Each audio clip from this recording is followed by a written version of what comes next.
감사합니다.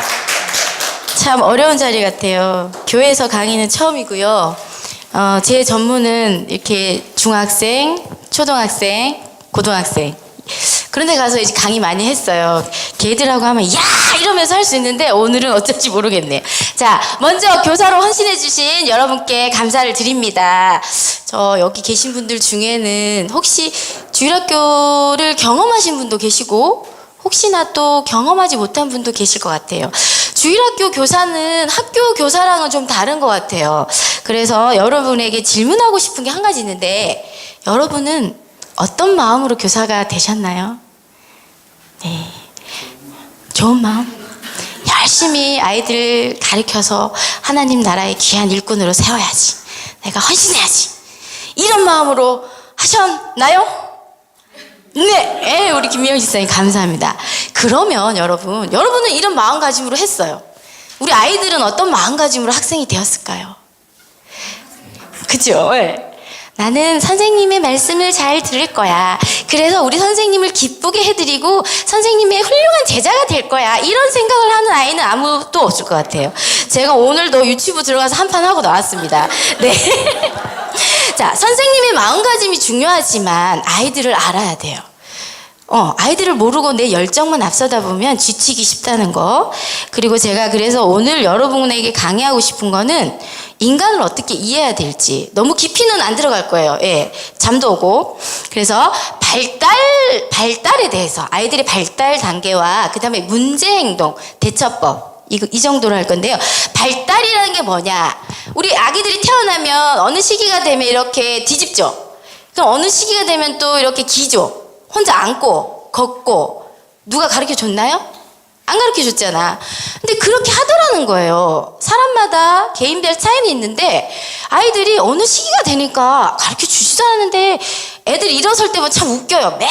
하루 종일 며칠을 일어서는 연습을 해서 그걸 이뤄내요. 그걸 유심히 관찰한 사람들이 있는데 그걸 바로 발달 심리라고 합니다. 예, 이것이 왜 중요하냐 하면 아이들이 지금 어느 발달 단계에 있는지 정상 발달을 알아야지 이상을 알 수 있어요. 이상이 뭐냐 하면 우리 이상하네 하죠. 정상 발달에서 넘어간 거예요. 너무 뛰어난 것도 이상한 거고요. 너무 모자란 것도 이상한 겁니다. 자, 교재 보시고요. 유아부부터 들어가겠습니다. 유아부, 유치부, 발달 특징. 삐아제 이론 중에 몇 가지 중요한 이론이 있어서 그걸로 들어가겠습니다. 1번 전조작기. 조작이라는 말이 뭔가 하면요. 과거에 있었던 일과 내가 지금 현재 일어나는 일을 끼워 맞출 수 있는 능력이 생긴다는 거예요. 근데 이 유아기 시기에는 유치부와 유아부가 유아기라고 합니다. 아직 그 유아기 시기에는 이게 전이에요. 되지 않는다는 거예요. 끼워 맞추기 되지 않는다. 그러니까 과거에 혼났는데 똑같은 일을 하는 거야. 과거의 것을 경험 삼아 사지 말아야 되잖아요. 이게 잘 안 된다는 거예요. 다음 자기중심성. 그냥 이렇게 넘어가면 되겠죠. 저는 목사님처럼 잘하지 못합니다. 네, 간단하게 하고 빨리 맞춰드리려고. 자기중심성. 우리 유치부, 유아부 아이들이 자기중심성이 굉장히 자기중심성이 있는 시기인데 저희 레이가 한 5살쯤에 스티커를 사달라는 거예요.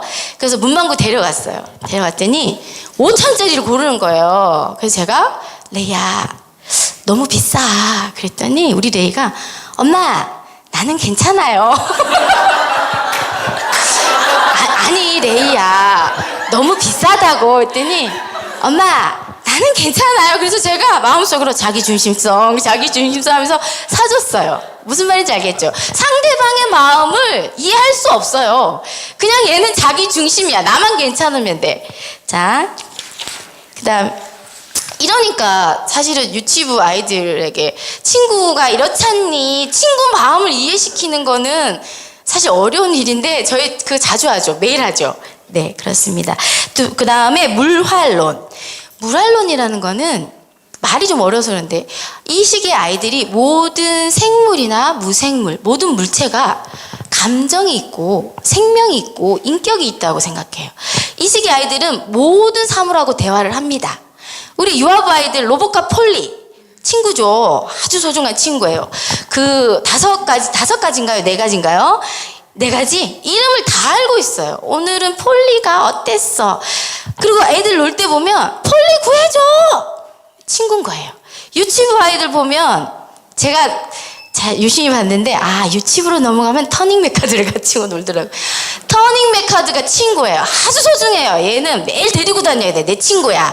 가방에 모셔놨다가 뺏기면 안 되고 저 친구는 어떤 터닝 메카드를 가지고 있지? 견제하면서 그런 시기입니다. 이것을 물활론이라고 합니다. 그래서 아이들이 동화적인 사고를 해요. 상상력이 굉장히 뛰어나죠.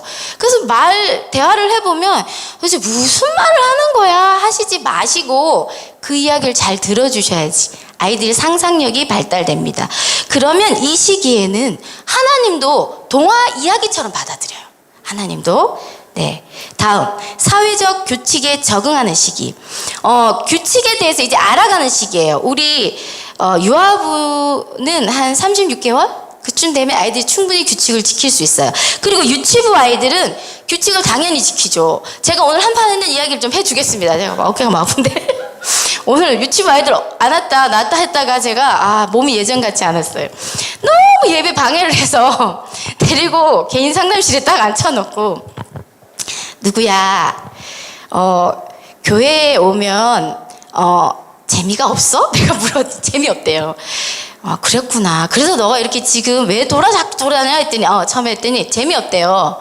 그래. 그럼 어린이집에는 가면 재미있어? 했더니 재미있대요. 그렇구나. 근데 어린이집에서도 선생님이 율동할 때 막 앞에 뛰어나가?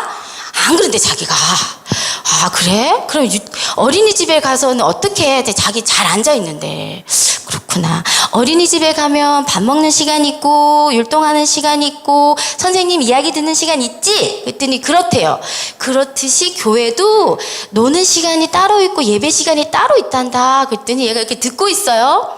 그런데 너가 자꾸 예배 시간에 앞에 튀어나가고 예배 방해하면 아까 저기 선생님들하고 냈는데 15명의 아이들이 예배 방해받아. 그랬더니 이 아이가 손을 딱 이렇게 뻗어서 하나 둘 셋 넷 세리는 거예요. 15명요? 그래서 충격 먹었어. 그런 다음에 제가 그랬어요. 그럼 하나님이 기뻐하실까? 안 기뻐한대.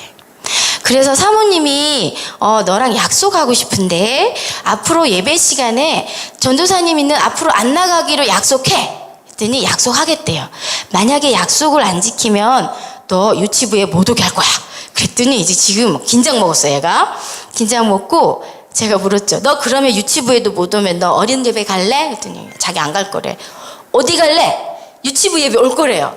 지금 얘 지금 굉장히 긴장 먹었죠. 다음 주부터 이제 저하고 이제 힘겨루기가 시작됩니다. 중보기도 해주시기 바랍니다. 그리고 얘한테 이렇게 말했어요. 선생님은 사모님은 너를 너무 사랑해. 그래서 너가 예배 잘 드렸으면 좋겠어. 그리고 매일매일 기도해. 누구야 우리 예배 잘 드리자 했는데 들어가서 또 말을 안 들었어요. 그래서 제가 다음 주 이제 지켜볼 거예요.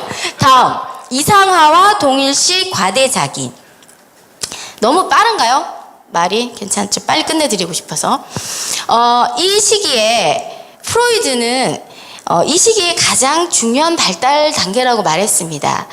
프로이드의 심리 성적 발달 단계에서 이상화와 동일시가 가장 중요해요. 왜냐하면 이 이상화라는 말이 좀 어렵나요? 이상화. 이게 대단하게 보는 거예요. 이때 아빠를 대단하게 보고 선생님을 대단하게 보고 이상화를 시켜요. 왜 이상화를 시키냐면 대단한 존재로 여겨야지 나도 동일시 그와 동일하게 대단한 존재가 되는. 그래서 이 시기에는 내가 대단한 과대자기가 형성돼야 돼요. 어렵죠? 쉽게 풀어서 얘기하면 유아부 예배 시간이었어요. 다윗과 골리앗 이야기가 이제 우리 간사님이 전하고 있었어요. 그래서 다윗하고 골리앗이 딱 맞닥뜨렸어요. 그때 갑자기 어떤 아이가 한 명 손을 번쩍 들더니 나는 용감해! 이러는 거예요. 나는 용감해! 두 번을 외쳤어요. 그래서 선생님이 이렇게 좀 주저앉히고 또 이야기가 막 진행되다가 다윗이 골리앗을 딱 이렇게 쓰러뜨리는 장면이 나왔는데 또 손을 들더니 나는 용감해! 나는 용감해! 이러는 거예요. 이게 뭐냐면 그 다윗, 골리앗을 쓰러뜨리는 그 힘 있는 다윗하고 자신을 동일시하는 거예요. 동일시하는 거예요. 그래가지고 자기도 대단한 사람이 되는 거예요. 이해가 되시죠? 네. 그 다음에 이 동일시하는 게 아까 얘기했듯이 그 기다가 앉다가 서다가 걷듯이 그 발달 단계에 누가 가르쳐 주지 않아도 자연스럽게 일어나는 과정이라는 거예요. 유치부 시기에 아이들이 이 이상화와 동일시가 많이 일어납니다. 그래서 이 아이들은 그 성경의 인물을 통해서 능력의 하나님을 경험하는 시기예요. 성경의 인물이 위대한 사람이잖아요. 누구 때문에? 하나님이 힘주셨으니까. 누구 때문에? 하나님이 그와 함께 하시니까. 그런 능력의 하나님을 경험하는 시기가 유치부 시기입니다.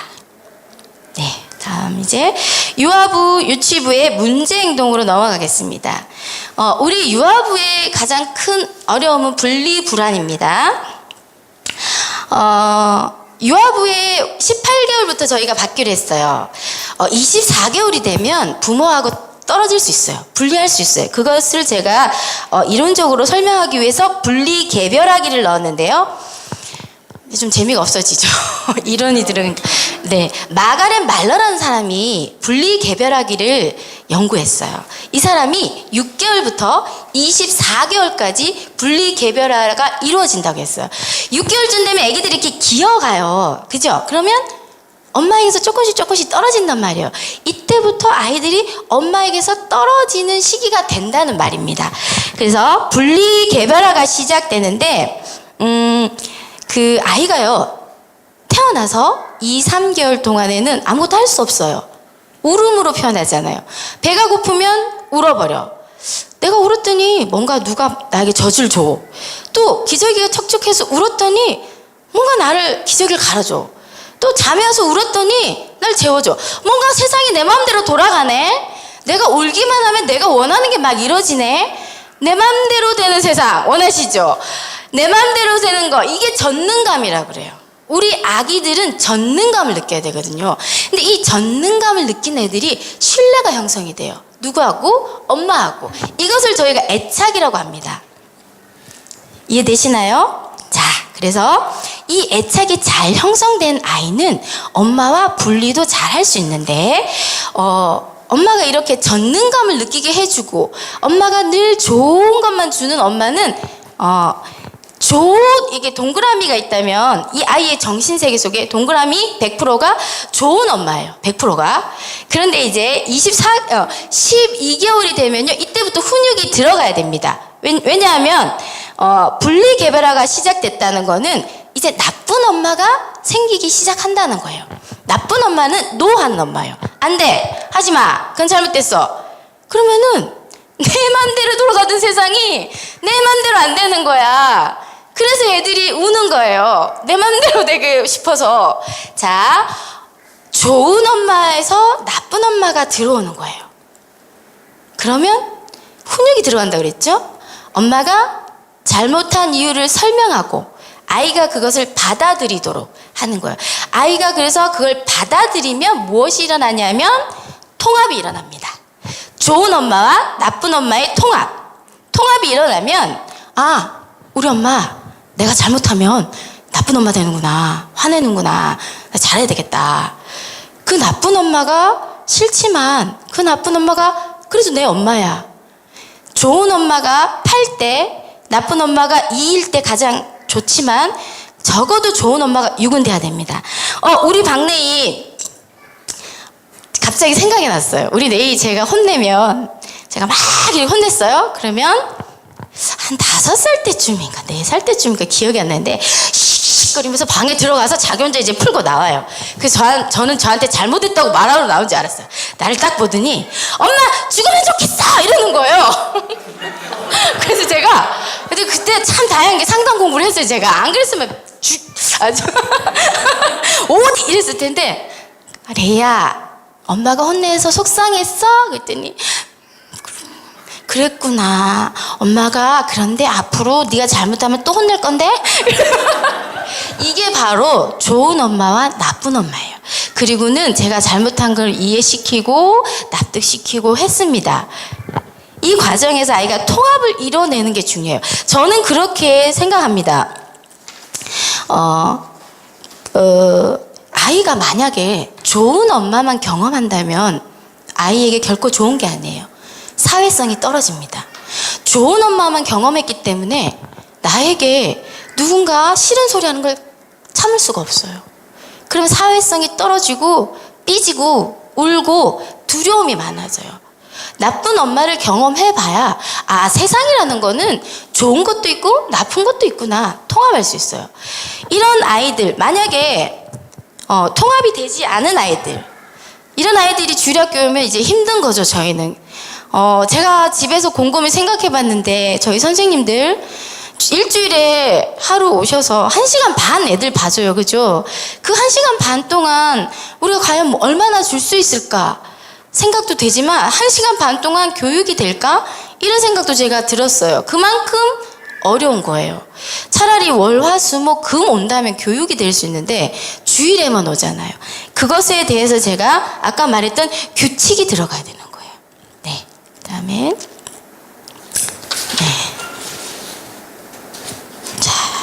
혹시 이제 분리불안이 있는 아이가 있어요. 엄마랑 떨어지지 않는 아이들은 선생님들이 어머니에게 이렇게 설명해야 됩니다. 24개월이 되면 엄마랑 떨어질 준비가 되었습니다. 그러니 집에서 아이랑 대화하셔서 합의하시고 오십시오. 그렇게 대화를 해야 됩니다. 그런데 어떤 엄마는 그냥 이렇게 막 밀어놓고 막 우는 애 던져놓고 가든지 또 아니면 예배드릴 때 몰래 사라져요. 그건 안 돼요. 그건 안 돼요. 그렇게 되면 아이가 불신이 생겨요. 그러면 분리불안이 더 가중되는 겁니다. 네. 다음. 잘 이해하고 계신가요? 네.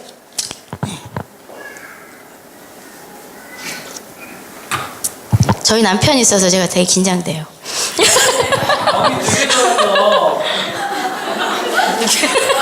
자, 그 다음에 유치부 아동의 분리. 유치부에 오는 시기는 저희가 분리가 이루어졌다고 봐야 합니다. 근데 이 시기에도 분리가 안 되는 거는 좀 생각해 봐야 돼요. 자, 그리고 유치부에 와서도 분리가 안 된 거는 혹시나 아이를 너무 과잉보호하지 않았는지. 저희가 심리학에서 과잉보호는요 학대와 마찬가지로 봅니다. 아이를 무조건 잘해주는 것이 이 아이를 사랑하는 게 아니에요. 이 아이가 세상에 나가서 독립된 아이로 살아갈 수 있도록 키우는 게 부모의 사명이잖아요. 그럼 아이에게 나쁜 엄마 역할을 해줘야 돼요. 그래서 이 아이가 통합을 이루게 해주는 것이 이 아이가 세상을 살아갈 힘을 주는 것입니다. 자, 그 다음에 예배에 이제 문제 행동에 예배에 집중하지 않고 방해하는 아이 있잖아요. 그런 아이들에게 선생님들이 또 예배에 집중하지 않는 아이, 또 장난감을 가지고 오는 아이, 제가 유치부 요즘 들어가 보니까 난리도 아닌데 그런 아이들에게 규칙을 얘기해야 돼요. 단호하게 아주 무섭게가 아니라 부드럽게 말하면서 단호하게. 어떻게 말해야 하냐면 어머니에게 저희 유치부는 장난감을 가져오지 않기로 약속했습니다. 만약 장난감을 가져오면 다른 친구들이 같이 놀고 싶어서 예배 방해가 됩니다. 그러니 장난감은 엄마에게 주고 오도록 하는 게 좋겠습니다. 이걸 어디서 하냐면 문 앞에서. 그래서 만약에 이게 안 되면 엄마한테 주지 않거나 이게 해결이 안 되면 어머니 저쪽에 가셔서 아이랑 잘 얘기해서 해결하고 오세요 하고 이렇게 내보내야 돼요. 해결이 된 다음에 들여보내야 됩니다. 이해가 되시죠? 그렇게 딱 부러지게 말할 수 있어야 됩니다. 선생님들이. 다음에 만약에 우리가 이게 안 되고 규칙이나 이런 것이 먹히지 않으면 저희는 그냥 주일학교가 아니라 타가방이 되는 거예요. 애 봐주는. 저희 선생님들 지금 비장한 각오로 교사하고 있는데 저희가 애들을 그냥 타가하는 정도에서 아닙니다. 저는 단호하게 말해야 된다고 생각합니다. 제가 오늘 그 아이에게 그랬다고 그랬잖아요. 그러면 이제 주일학교 못 오게 할 거야. 제가 그렇게 말했는데 이제 다음 주에 저랑 이제 실갱이 벌일 텐데 그 아이를 위해서라도 저는 이 생각이 들었어요. 얘를 그냥 이렇게 계속 이렇게 놔둘 것인가, 사랑으로 놔둘 것인가, 이건 아니다. 잡아줘야 된다. 이 아이도 예배를 드려야 된다. 저는 그 아이를 위해서 얘기해야 된다고 생각합니다. 단호하게. 다음, 이제 기타 이상 행동들. 뭐 이해되지 않는 행동들이 일어나요. 많이 일어나요. 근데 그럴 때는 1대1로 교사가 붙어야 됩니다. 붙어야 되는데 저희 교회의 가장 취약점이 뭐냐 하면 교사가 부족해요. 그렇죠. 그래서 저희 유치부 같은 경우에는 보면 이렇게 예배를 잘 드리는 부류가 있고 뒤에 있어요. 아웃사이드들이 있는데 아 진짜 김태중 집사님이 없어서 힘든 것 같아.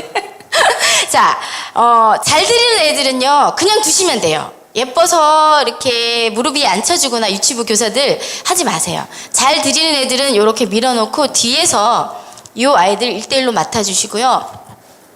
그 아이들 안고 계속 예배드리면서 기도하세요. 하나님, 이 아이를 붙들어 달라고 기도하시고, 그렇게 또 이 아이에게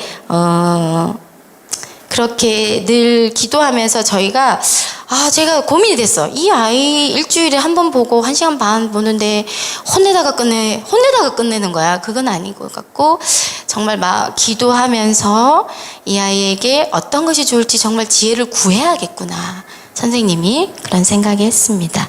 자, 다음 유아부와 유치부의 예배. 유아부 아이에게 예배는 어떤 것이고 유치부 아이에게 예배는 어떤 것일까? 유아부 시기는 뭐라고 했나요? 부모와 애착이 형성되는 시기잖아요. 그렇듯이 이 아이들이 하나님과도 애착을 형성하는 시기예요. 유아부 시기는 신앙의 씨앗이 자라는 기반을 마련하는데, 유아부 아이들 누구를 통해서 하나님을 배울까요? 부모님을 통해서 배웁니다. 부모님, 유아부 시기의 부모님은 아이에게 거울과 같아요. 부모님의 모습이 그대로 하나님의 모습을 받아들여지는 거예요. 이런 아이들이 교회에 오는 거예요. 그러면 이 아이들이 부모님과 애착을 잘 형성하면 선생님과도 애착을 잘 형성해요. 우리 선생님들의 이 시기의 사명은 아이와 애착을 잘 형성하는 거예요. 선생님이 나를 사랑하는구나, 나를 지켜주는구나, 엄마 아빠가 안 계셔도 나를 잘 보호해 주실 수 있구나, 이 애착이 형성되는 시기. 그러면 이 아이가 하나님과도 그런 애착이 형성됩니다. 다음, 유치부 예배와 능력의 하나님을 경험하는 시기. 아까 말씀드린 유치부 시기는 이상화와 동일시가 일어나는 시기인데요, 누구와 이상화와 동일시가 일어나냐 하면 첫 번째는 부모님, 두 번째는 선생님, 세 번째는 하나님 과 동일시가 일어납니다. 유치부 시기의 아이들은 예배를 통해서 배우는 성경의 하나님을 크고 위대한 하나님으로 믿죠. 그 하나님이 내 하나님이라는 거야. 다윗과 골리앗의 성경 이야기를 통해서 다윗이 크고 위대한 사람으로 인식하잖아요. 그럼 그 사람이 어떻게 크게 됐을까, 위대하게 됐을까? 아까 말씀드렸지, 하나님이 힘 주셨기 때문에, 하나님이 함께 하시기 때문에, 하나님이 함께하면 나도 크고 위대한 인물이 될 수 있다. 그런 하나님을 경험하는 시기입니다. 그래서 이 시기 아이들은 남자는 영웅이 돼야 되고요, 여자는 공주가 돼야 돼요. 그 크고 위대하신 하나님이 내 아버지가 되면 아이들은 자연스럽게 영웅이 되고 공주가 됩니다. 네, 빨리 끝날 것 같아요. 조금만 참아주세요. 네. 이제 점점 조금 재미없어질 수 있는데, 다음 초등부 시기. 제가 오늘 강의를 준비하면서 유아부부터 중고등부까지 이렇게 하는데 사실 중고등부는 다룰 게 너무 많아서 제가 유아부와 유치부에 좀 집중을 했습니다. 네, 그 점 양해해 주시고요. 초등부 8살에서 13살까지죠. 이때는 성실성이 많이 생기는 시기예요. 아이들이, 이 시기의 아이들은 성공 경험을 많이 해야 됩니다. 많은 경험을 통해서 성공 경험. 그런데 성공 경험보다 실패를 많이 경험하게 되면 열등감이 생기는 거예요, 아이들이. 자, 대한민국에서 학생으로 산다는 것이라는 책이 있어요. 그만큼 대한민국의 학생들은 힘들어요. 힘들어서 찌들죠. 그것 때문에 이제 교회 오면 우리 애들 무조건 재밌게 해줘야지. 저는 그건 아니라고 생각해요. 제가 대구에 있을 때 그 교회는 분기별로 성경고사대회, 성경 암송대회가 있었어요. 그렇게 하면 아이들 선생님들이 불러요. 한 달 동안 막 주말에는 살아요. 성경 공부 시키고 암송 시키고, 그래서 대회 나가고. 우리 찬영이 지금 이렇게 아무 생각 없는 청년 하나 있잖아요, 고등학생. 걔가 5살 때 시편 1편에서 상 받았다는 거 아닙니까? 그리고 이제 우리 초원이도 노래대회 나가서 막 최우수상을 받아와요. 이렇게 대회 나갔더니 우리 교회만 나온 거야. 그래서 상 받아오고 별거 아닌데 애들이 거기에서 성취감을 느끼더라고. 자존감이 쑥쑥 올라가는 거야. 이게 굉장히 중요한 것 같아요. 그래서 제가 우리 동윤이 알죠? 모르시는구나. 우리 동윤이라고 있어요. 초등부에. 걔가 막 주보를 막 들고 뛰어가는 걸 봤는데 새까맣게 색칠해 오는 거예요. 초등부 주보에 뭐가 있냐면 기도, 큐티, 말씀 읽기 3가지가 있는데 새까맣게 매일매일 자기가 한 거야. 그걸 보는데 마음이 뿌듯한 거예요. 우리 동윤이는 뭐가 되겠다. 저렇게 성실하게. 우리 레이는 주보를 맨날 잊어버려요. 찾아줘도 또 잊어버리고 가져오지도 않고 제가 걱정돼요 지금. 자, 이런 작은 것 하나하나를 잘 지켜내고 해내는 경험이 쌓이면 성실성이 됩니다. 이것이 왜 중요하냐면 성실성은 자화상과도 굉장히 연결이 돼요. 자, 초등학교 한 4, 5학년까지 이 시기를 구체적 조작기라고 합니다. 아까 조작이란 설명해드렸죠.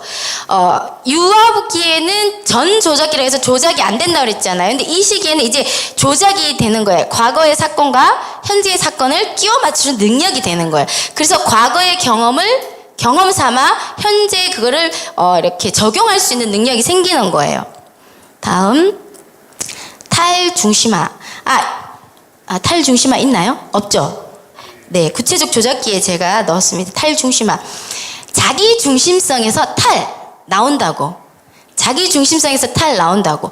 이 탈중심화가 유아기와 초등 학생 시기를 분별할 수 있는 시기가 돼요. 그래서 탈중심화가 되면 이제 타인을 이해할 수 있는 능력이 생겨요. 이때부터 이제 친구가 힘든 거야. 네가 이해해야 되는 거야. 할 수 있는 거예요. 다음, 가역성.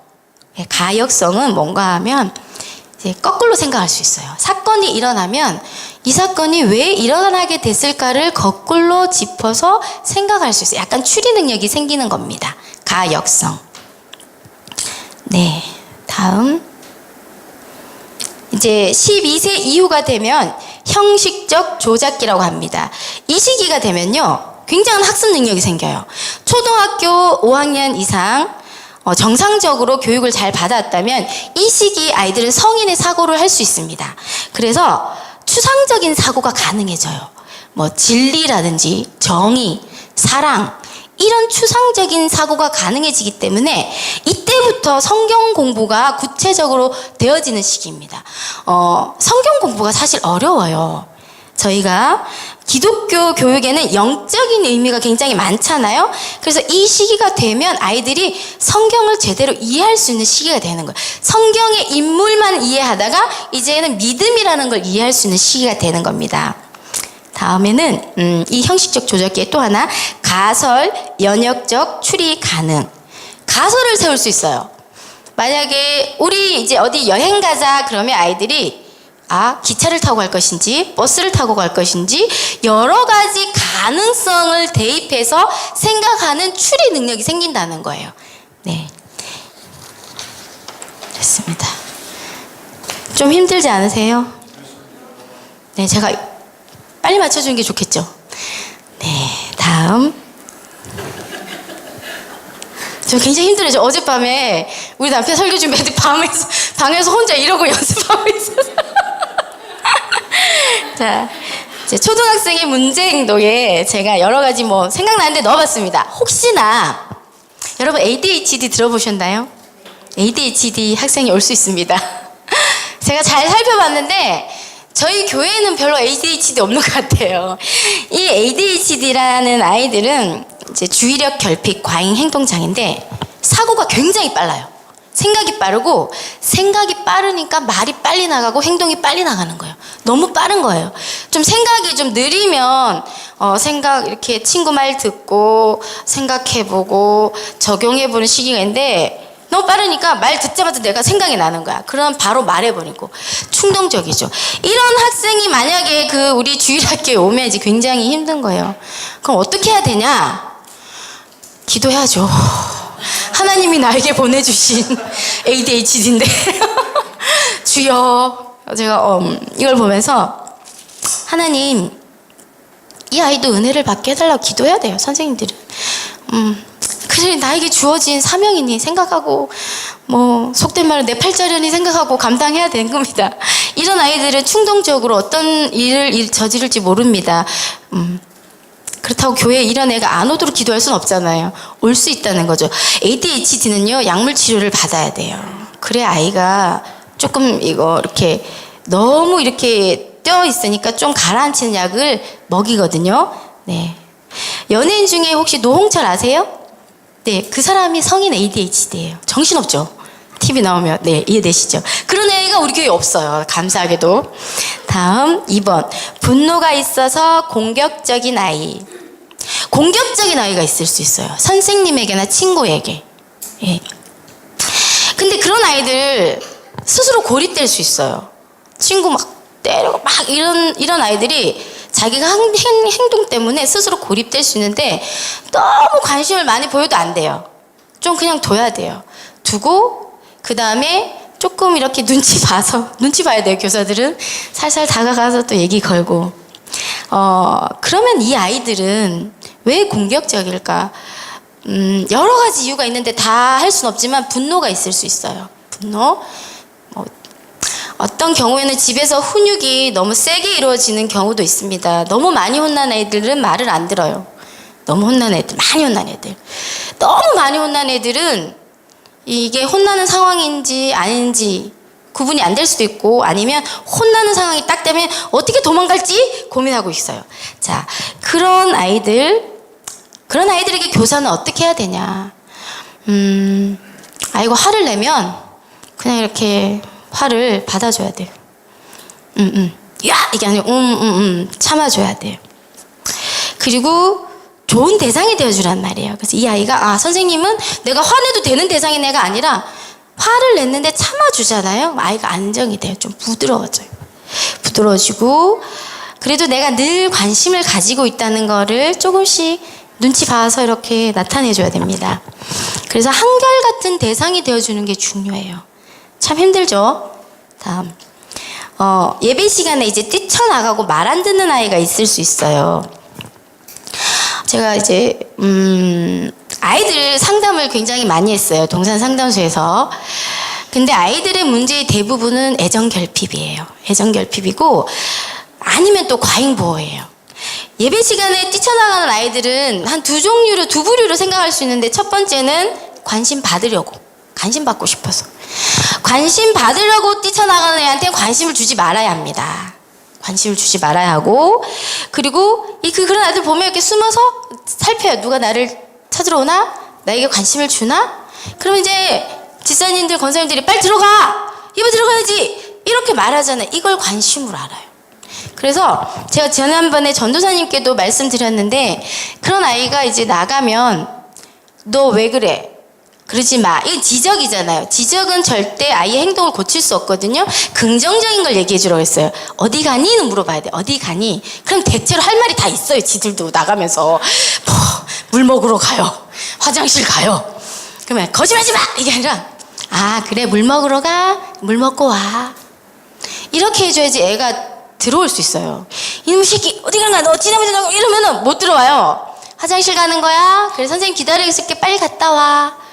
그럼 애가 나갔다가 아무도 관심을 안 보이면, 맞아, 나 아까 물 먹으러 간다고 그랬지. 그 들어가야지. 당당하게 들어올 수 있는 거. 네, 그렇게 하시면 되고, 또 예배에 적응을 못해서 나간 애도 있어요. 답답해서 나간대요. 그런 아이들 학교 가서는 6교시 수업 다 하고 와요. 그럼 교회는 1시간 반인데 왜 답답하냐고, 왜 못 견디냐고. 이거는 이제 교회를 조금 쉽게 생각할 수 있는 거예요. 아이들이 교회에 오면 이렇게 놀러 온다는 생각이 있어요. 재밌게. 놀러 오는 것도 맞기는 해요. 이제 예배 마치고 놀면 되지만, 예배 시간에 대한 규칙이나 예배 시간에 대한 중요성을 심어줘야 돼요. 지금은 아니야. 이렇게 나가면 안 되는 거야. 또 얘기해줘야 되죠. 자,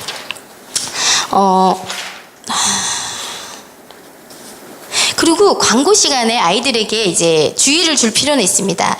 예배 시간에 자꾸 나가는 행동을 하면 분위기가 흐트러지니까 우리 화장실은 갔다 옵시다. 물은 여기 있으니까 여기서 먹읍시다. 이렇게 얘기해 주시는 게 필요합니다. 다음, 예배에 소극적이고 소외되어 있는 아이들.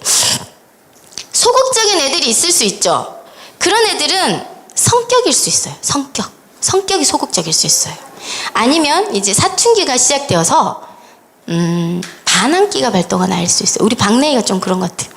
그런데 이런 아이들의 행동에도 잘못된 것이라는 이야기를 할 수 있어요. 바르게 앉아서 예배하면 좋겠다. 네가 좀 함께 활동하면 좋겠다. 이렇게 얘기했는데 강요는 하지 말아야 돼요. 정말 예민해요. 이 시기에. 초기 사춘기 아이들 굉장히 예민합니다. 그리고 아이들이 자꾸만 가서 이렇게 같이 하자, 또 같이 하자 이렇게 하면 이것이 관심받는 게 돼서 강화가 될 수 있어요. 계속 그러고 있어요. 이렇게 관심받고 싶어서. 그래서 그런 아이들에게 함께 하면 좋겠다. 한 번 정도는 얘기하시고 이렇게 냅두시는 거. 예. 때로는 무관심이 아이들의 그 나쁜 행동을 고칠 수 있습니다. 다음, 저는 초등학생들은 예배 속에서 하나님을 탐구하는 시기라는 생각이 들었어요. 이제 초등학생들은 성실성이 발달되잖아요. 그러기 위해서 이제 효능감을 느껴야 된다는데, 뭔가 자기가 잘 해내고 있고, 잘 할 수 있는 능력이 있다는 걸 경험해야 돼요. 이 시기에도 뭔가 많이 시도해보고, 많이 경험해보는 게 필요한데, 너무 어렵지 않고 아이들이 참여할 수 있는 그런 성경 공부 프로그램이나 또 우리 전사님이 뭐 이렇게 제자학교 뭐 이런 거 양육 프로그램 준비하는데 그런 거를 통해서 아이들이 참여할 수 있도록 그걸 통해서 말씀 설교 시간에 들은 하나님뿐만 아니라 정말 성경을 탐구하면서 하나님을 알아가는 시기다. 네, 그래서 아까 말씀드렸듯이 초등학교 5학년 이상은 어른과 같은 사고를 하기 때문에 충분히 가능합니다. 깊이 탐구할 수 있는 시기가 되도록 도와줘야 합니다.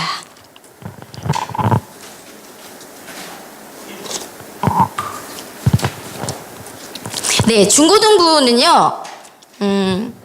너무 할 게 많아서 조금만 하겠습니다. 다 할 수가 없어요. 이게 중고등부만 해도 몇 시간 걸리는데, 자, 일반적인 발달의 특징을 보면요, 신체적으로는 성인하고 똑같아요. 성인하고 똑같고, 정서적으로는요, 질풍노도의 시기입니다. 내 마음 나도 몰라요. 왜 그런지.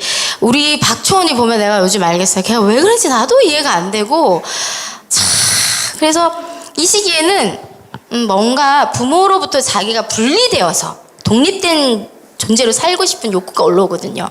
그 다음에 심리적 사회 유예기라는 말이 있어요. 에릭슨에 보면 청소년 시기에는 성인이 되기 전에 많은 걸 실험해보고 도전해보고 경험해보는 시기예요. 우리 박초원이가 네일 아티스트가 되겠다고 매니큐어를 이만큼 사서 이제 한 1년 했어요. 그러니까 걔는 이제 물 건너갔어. 그 다음에 메이크업 아티스트가 되겠다고 화장품을 사달래서 요즘 맨날 바르고 화장을 입술을 다 텄는데 하고 와요. 많이 경험해보고 있는 거예요. 그리고 실험해보고 있는 거예요. 탐구해보고. 근데 얘들에게 책임감이 많이 주어지지 않아요. 뭐 네일 아티스트 하다가 망하는 거 없잖아요. 얘는 뭐 아티스트 이거 메이크업 해보다가 뭐 큰일 날 일 없잖아요. 이게 유예기라는 거예요. 심리적 유예기. 그러니까 하고 싶은 거 많이 해보게 해주라는 거예요. 책임감이 주어지지 않는 시기다. 다음에 상상적 청중. 얘들은 모든 사람이 자기를 보고 있다 생각한 거예요. 그래서 이제 심부름 한 번 시키려면 아주 시간 많이 걸리죠, 집사님. 머리 안 감았다 그러고 우리 딸은 슈퍼점 갔다 오면 머리 안 감았는데 기다려봐. 머리 감고 샤워하고 머리 다 1시간이 넘게 걸려. 내가 간다, 내가 가. 네, 이게 상상적 청중. 모든 사람이 나를 보고 있다는 걸. 왜 이게 중요한가 하면 다른 사람이 나를 어떻게 보느냐가 되게 중요해, 얘들은. 이게 뭐와 연결이 되냐면 자아 정체성 형성과 연관이 됩니다. 이 시기에 가장 중요한 발달 단계에서 획득해야 될 것이 있다면 자아 정체감을 형성하는 건데, 자아 정체감이라는 건 나는 누구인가잖아요. 에릭슨이 말했는데, 나는 좋은 사람인가? 나는 유능한 사람인가? 나는 어떤 사람인가? 늘 내 자신에 대해 고민이 많아. 그런데 내 안에서 해결이 안 되니까 다른 사람이 나를 어떻게 봐주는지에 대해서 내가 그 나를 느끼는 거예요. 우리 초은이가 아주 신났어요. 막 사람들이 머리 이쁘다. 신났어. 지금 걔는 좀 이렇게 업 많이 되어 있거든요. 그리고 그걸 좀 고의적으로 노리는 것 같아요. 머리 이렇게 해서 관심 받고. 멋지다. 초연아 잘한다. 네. 그 에릭슨이 심리사회 발달 단계를 이야기하면서 인생의 두 번째 기회가 이 청소년기하고 청년기에 주어진다 그랬어요. 어린 시절의 상처나 아니면 발달이 제대로 되지 않았을 때 이 청소년 시기에 멘토를 잘 만나면 유아기에 이루지 못했던 그 동일시를 통해서 그 자기의 과대자기도 형성되면서 자아 정체감이 새롭게 재정비되는 시기다고, 아주 중요한 시기라고 말했습니다. 여러분들도 혹시 한번 생각해 보세요. 청소년 시기에 좋은 선생님을 만나서 내 삶이 바뀌었다, 도움을 많이 받았다, 이런 시기가 있죠. 그런 시기입니다. 이런 자아 정체감은 혼자서는 이루지 못해요. 함께하는 사람들의 영향을 받습니다. 자, 청소년의 문제 행동.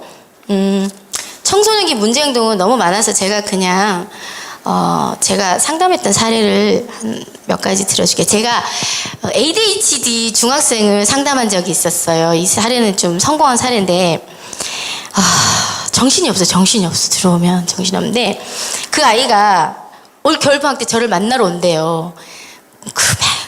맨날 카톡 보내고, 요즘도 청소년 시기는 조금 많이 달라요. 상담할 때도 들어와서 막 이렇게 핸드폰도 꺼내놓고 하기도 하고. 얘가 왜 왔냐면 학교에서 욕을 너무 많이 해서 이제 징계 먹은 거예요. 욕을 많이 하고 여학생들하고 자꾸 싸우고. 그래서 데려왔는데, 청소년들은 상담실 올 때 이렇게 끌려와요, 엄마한테. 그렇기 때문에 굉장히 힘들어요. 선생님들이 청소년 온다 그러면 이제 긴장하고 있는데, 저도 이제 긴장하고 있었죠. 딱 들어와서 이렇게 앉아요. 옆으로 딱 앉아서. 네, 너 그래, 반갑다. 네. 이런데 제가 그래도 이제 설명하거든요. 상담할 때 우리가 이렇게 이루어지고, 거기에 미술치료실이었어요. 여기는 미술치료실이야. 여기 있는 재료 너가 만들고 싶은 거 선생님과 함께 할 수 있어. 마음껏 만질 수 있어. 그리고 욕해도 돼. 제가 그렇게 엄마한테 들은 게, 욕해도 돼. 선생님 때리지만 마. 이랬어요. 그랬더니 이 아이가 딱 저를 보더니 집에 가면서 엄마한테 그랬대요. 엄마, 선생님이 욕해도 된대. 그 아이가 저한테 욕했을까요? 한 번도 안 했어요. 이 아이하고 저하고 첫날 신뢰가 형성됐어요. 청소년은 신뢰만 형성되면 끝난 거예요. 근데 이 아이가 그 한날은 상담을 하는데, 딱 선생님 저 옷을 하나 샀는데 입어봐도 돼요? 그러는 거예요. 그랬더니 막 옷을 막 벗어요. 너 뭐하냐? 그러니까 막 옷을 입더니 이거 좀 작죠? 아니 맞는 것 같아. 작은 것 같아. 벌써 다 바꿔야 돼. 버튼이 다시 입더니 딱 앉아서. 그러네요. 근데 제가 이 아이가 끊임없이 저한테 질문하는 게, 선생님 이 음악 들어보세요. 이거 정신없죠? 그래요. 정신없어요 사실. 근데 왜? 우리 엄마 정신없대요. 나도 엄마랑 똑같으면 안 되잖아. 괜찮은 것 같아. 한 시간 동안 그 정신없는 음악 들으면서 상담하고, 또 뭐 얘기 나오면 핸드폰 막 만져요. 애가 뭐 하는 거야? 선생님 이거 한 번 터치할 때마다 돈이 2원이 올라가요. 저희가 한 달 해가지고 2,000원 모아서 뭐 사 먹었어요. 우리 자녀이야 그랬다면 죽었어 나한테. 그 시간에 공부를 하든지 딴짓을 하지 이걸 왜? 근데 제가 뭐랄게요. 그건 뭐야? 나도 가르쳐줘. 그러면 이거 몰라요? 몰라. 가르쳐줘. 막 신이 나서 가르쳐줘요. 막 이거 선생님 있잖아요. 뭔데요? 막 가르쳐. 그래 너 이런 거 어떻게 알았어? 야 막 신나서. 이게 저희 상담 기법에 있어요. 아이들, 자존감이 낮은 아이들에게는 뭘 자꾸 물어봐야 돼요. 그러면 이거 진짜 몰라요? 그러면서 가르쳐 주면서 자존감이 막 올라가거든요. 그래서 이 아이가 어느 날 이렇게 보니까 장점이 보이기 시작하더라고. 이 ADHD가 장점이 보여서, 내가 너는 참 정보를 빨리 찾는구나.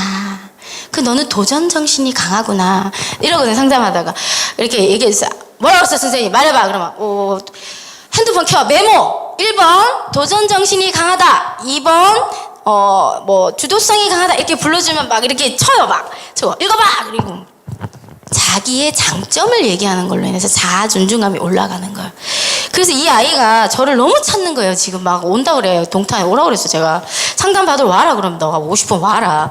상담의 한 3분의 1은 배우는 시간이었어요.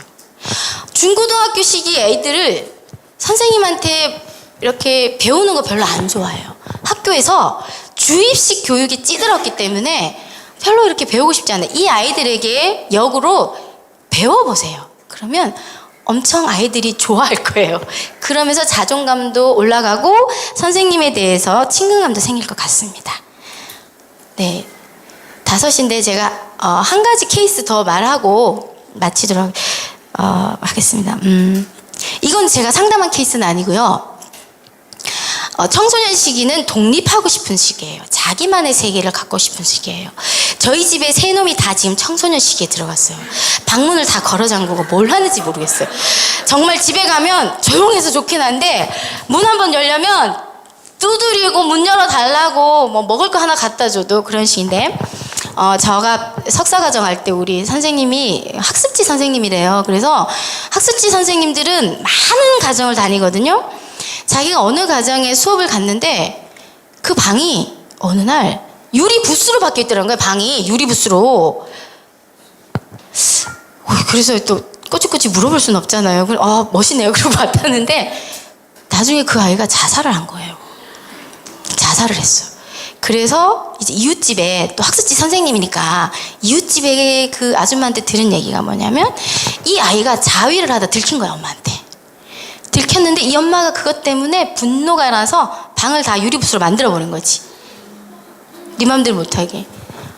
그래서 엄마는 마음이 편했을 거예요. 아이를 감시하니까. 근데 아이는 자기만의 생계가 뺏겨버린 거잖아. 침범당한 거잖아. 이건 정신분석적으로 얘기할 때 굉장한 학대예요. 학대입니다. 그래서 이 청소년기의 아이들은 이해가 안 되는 게 정상이고요. 이상한 게 정상이에요. 정상적인 게 이상한 거고. 이해가 되십니까? 아주 막 발악을 하고 있잖아요. 우리 박초원. 제가 그래서 청소년기구나. 그런데 어느 날은 막 갖다 버리고 싶을 때도 있고 막 그렇습니다. 네, 이 시기의 아이들이 예배 속에서는 인격적인 하나님을 경험하는 시기가 되었으면 좋겠어요. 중고등부 시기는 학습이 과중한 시기입니다. 이제 시험 기간이 되면 교회 출석률이 떨어져요. 그리고 교회 빠지는 걸 너무 쉽게 생각해요. 저희 지금은 부모님이 교회 나오니까 아이들이 나오는데 간혹 가다가 아이만 나오는 경우 있잖아요. 그런 집 아이들은 시험 기간에 거의 예배에 잘 안 오는데 이 아이들이 예배에 적극 참여할 수 있도록 지도하셔야 됩니다. 우리 전사님이. 그리고 뭐 싫어해요. 큐티 하는 거 싫어하고 제가 5번 말하면 큐티 합니다. 우리 초원이도 했냐? 큐티 했냐? 지금 5번째 묻는다. 그럼 아빠가 한마디 하고 막 하는데 싫어하지만 잘 이야기해서 할 수 있도록 그리고 예배에 참여할 수 있도록. 그래서 아이들이 이 시기에 인격적인 하나님을 경험하면 얼마나 좋을까. 경험해야 된다는 아니고요. 경험했으면 좋겠어요. 근데 우리 아이들도 보면 그렇게 예배에 열심히 아닌 것 같아서 청소년 시기구나 하고 있습니다. 네. 그래서 제가 여기까지 준비했고요. 결론은 누가복음 2장 52절 말씀에 예수는 지혜와 키가 자라가며 하나님과 사람에게 더욱 사랑스러워 가시더라. 저는 결론을 이걸로 맺고 싶습니다. 아이는 사랑스러운 존재입니다. 우리가 아무리 아동을 이해해도 사랑하지 않으면 아이는 자라지 않습니다. 교사로서 아이를 사랑하되 그 영혼을 사랑하는 마음으로 아이를 대하시는 교사가 되시기를 부탁드리겠습니다. 감사합니다.